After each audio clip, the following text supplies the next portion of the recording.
उद्धव जी ने पूछा, भक्त वत्सल श्री कृष्ण, जिस क्रिया योग का आश्रय लेकर जो भक्तजन जिस प्रकार से, जिस उद्देश्य से आपकी अर्चा पूजा करते हैं, आप अपने उस आराधन रूप क्रिया योग का वर्णन कीजिए।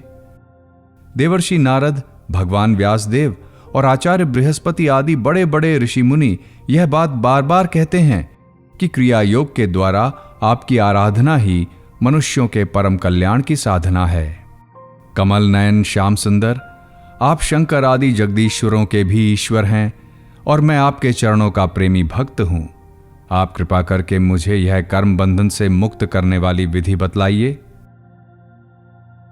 भगवान श्री कृष्ण ने कहा, उद्धव जी, कर्म कांड का इतना विस्तार है कि उसकी कोई सीमा नहीं है, इसलिए मैं उसे थोड़े में ही पूर्वापर क्रम से विधिपूर्वक वर्णन करता हूं। मेरी पूजा की 3 विधियां हैं, वैदिक, तांत्रिक और मिश्रित। इन तीनों में से मेरे भक्त को जो भी अपने अनुकूल ज्ञान पड़े उसी विधि से मेरी आराधना करनी चाहिए। पहले अपने अधिकारानुसार शास्त्रोक्त विधि से समय पर यज्ञोपवीत संस्कार के द्वारा संस्कृत होकर द्विजत्व प्राप्त करे। फिर श्रद्धा और भक्ति के साथ वह किस प्रकार मेरी पूजा करे, इसकी विधि तुम मुझसे सुनो। भक्तिपूर्वक निष्कपट भाव से अपने पिता एवं गुरु रूप मुझ परमात्मा का पूजा की सामग्रियों के द्वारा मूर्ति में, वेदी में, अग्नि में, सूर्य में, जल में, हृदय में अथवा ब्राह्मण में, चाहे किसी में भी आराधना करे। उपासक को चाहिए कि प्रातःकाल दत्वन करके पहले शरीर शुद्धि के लिए स्नान करे और फिर वैदिक और तांत्रिक दोनों प्रकार के मंत्रों से मिट्टी और भस्म आदि का लेप करके पुनः स्नान करे। इसके पश्चात वेदोक्त संध्या वंदनादि नित्य कर्म करने चाहिए। उसके बाद मेरी आराधना का ही सुदृढ़ संकल्प करके वैदिक और तांत्रिक विधियों से कर्म बंधनों से छुड़ाने वाली मेरी पूजा करे।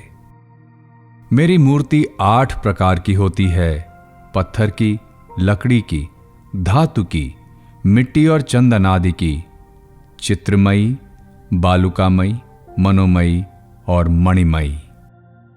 चल और अचल भेद से 2 प्रकार की प्रतिमा ही मुझ भगवान का मंदिर है। उद्धव जी, अचल प्रतिमा के पूजन में प्रतिदिन आह्वान और विसर्जन नहीं करना चाहिए। चल प्रतिमा के संबंध में विकल्प है, चाहे करे और चाहे ना करे, परंतु बालुकामयी प्रतिमा में तो आह्वान और विसर्जन प्रतिदिन करना ही चाहिए। मिट्टी और चंदन की तथा चित्रमयी प्रतिमाओं को स्नान न करावे, केवल मार्जन कर दे, परंतु और सबको स्नान कराना चाहिए।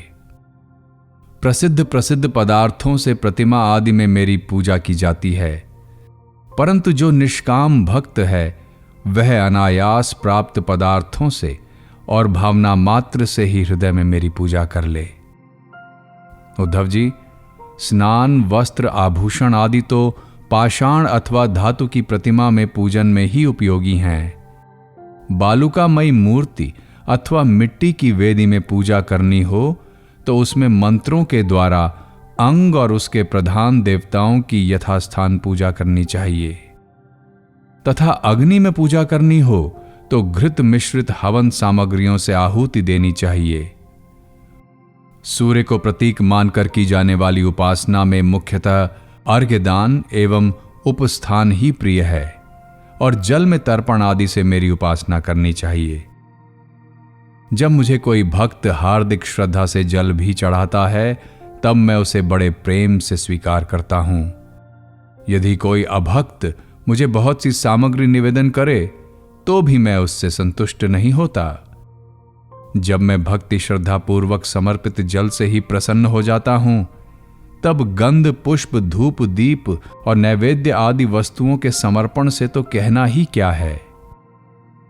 उपासक पहले पूजा की सामग्री इकट्ठी कर ले, फिर इस प्रकार कुश बिछाए कि उनके अगले भाग पूर्व की ओर रहें। तदंतर पूर्व या उत्तर की ओर मुंह करके पवित्रता से उन कुशों के आसन पर बैठ जाए। यदि प्रतिमा अचल हो तो उसके सामने ही बैठना चाहिए। इसके बाद पूजा कार्य प्रारंभ करे। पहले विधि पूर्वक अंगन्यास और करन्यास कर ले। इसके बाद मूर्ति में मंत्र न्यास करे और हाथ से प्रतिमा पर से पूर्व समर्पित सामग्री हटाकर उसे पोंछ दे। इसके बाद जल से भरे हुए कलश और प्रोक्षण पात्र आदि की पूजा गंध पुष्प आदि से करे। प्रोक्षण पात्र के जल से पूजा सामग्री और अपने शरीर का प्रोक्षण कर ले।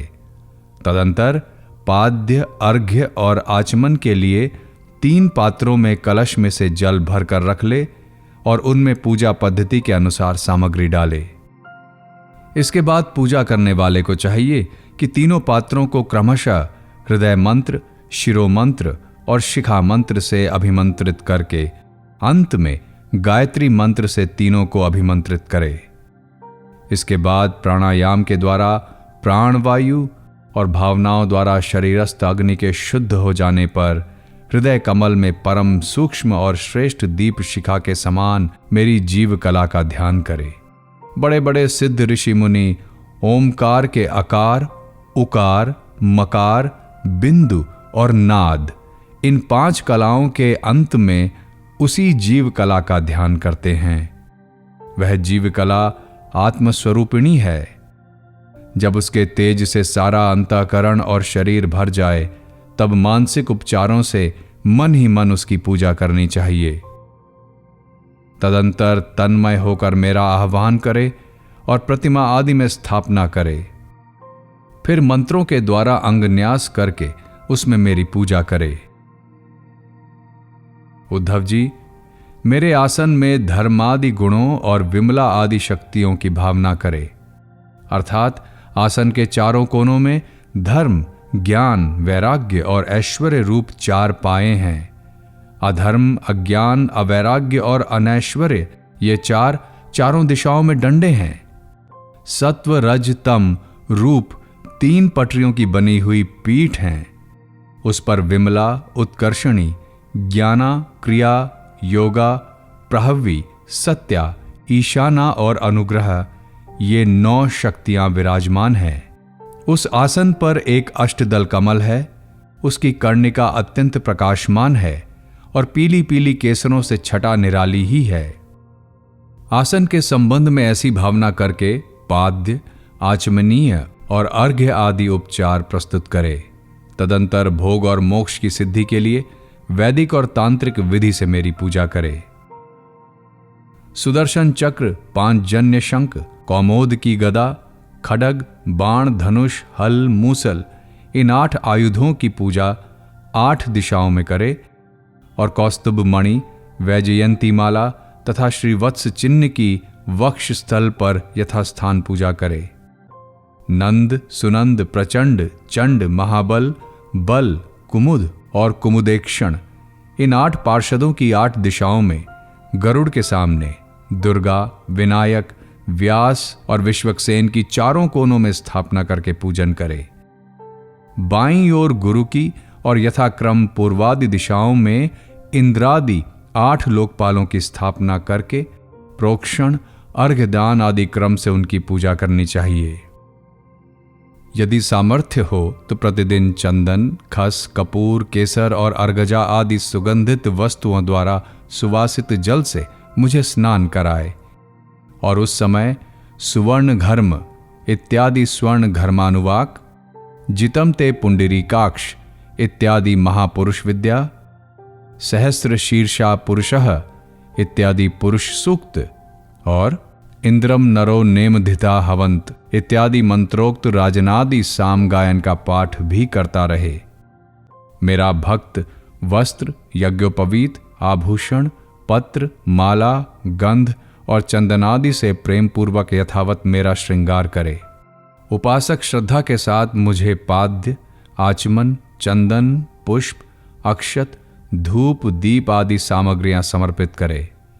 यदि हो सके तो गुड़, खीर, घृत, पूड़ी, पुए, लड्डू, हलवा, दही और दाल आदि विविध व्यंजनों का नैवेद्य लगावे। भगवान के विग्रह को दत्वन कराए, उपटन लगाए, पंचामृत आदि से स्नान कराए, सुगंधित पदार्थों का लेप करे, दर्पण दिखाए, भोग लगाए और शक्ति हो तो प्रतिदिन अथवा पर्वों के अवसर पर नाचने गाने आदि का भी प्रबंध करे। उद्धव जी, तदंतर पूजा के बाद शास्त्रोक्त विधि से बने हुए कुंड में अग्नि की स्थापना करे। वह कुंड मेखला, गर्त और वेदी से शोभायमान हो। उसमें हाथ की हवा से अग्नि प्रज्वलित करके उसका परिसमूहन करे, अर्थात उसे एकत्र कर दे। वेदी के चारों ओर कुश कंडिका करके, अर्थात चारों ओर 20-20 कुश बिछाकर मंत्र पढ़ता हुआ उन पर जल छिड़के। इसके बाद विधि पूर्वक समिधाओं का आधान रूप अन्वाधान कर्म करके अग्नि के उत्तर भाग में होमोपयोगी सामग्री रखे और प्रोक्षणी पात्र के जल से प्रोक्षण करे। तदंतर अग्नि में मेरा इस प्रकार ध्यान करे। मेरी मूर्ति तपाए हुए सोने के समान दम दम दमक रही है। रोम रोम से शांति की वर्षा हो रही है। लंबी और विशाल 4 भुजाएं शोभायमान है। उनमें शंख, चक्र, गदा, पद्म विराजमान हैं। कमल की केसर के समान पीला पीला वस्त्र फहरा रहा है। सिर पर मुकुट, कलाइयों में कंगन, कमर में करधनी और बाहों में बाजूबंद झिलमिला रहे हैं।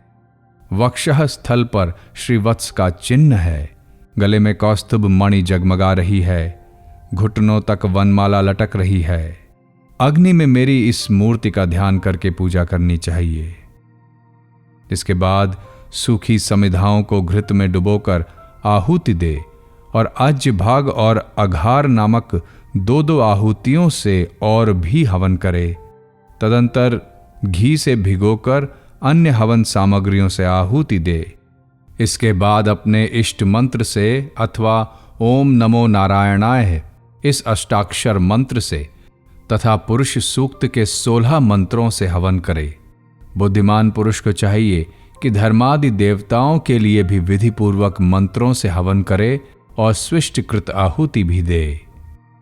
इस प्रकार अग्नि में अंतर्यामी रूप से स्थित भगवान की पूजा करके उन्हें नमस्कार करे और नंद सुनंद आदि पार्षदों को 8 दिशाओं में हवन कर्मांग बलि दे।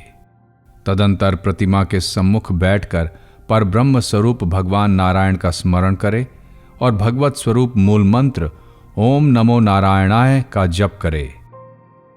इसके बाद भगवान को आचमन करावे और उनका प्रसाद विश्वक्सेन को निवेदन करे।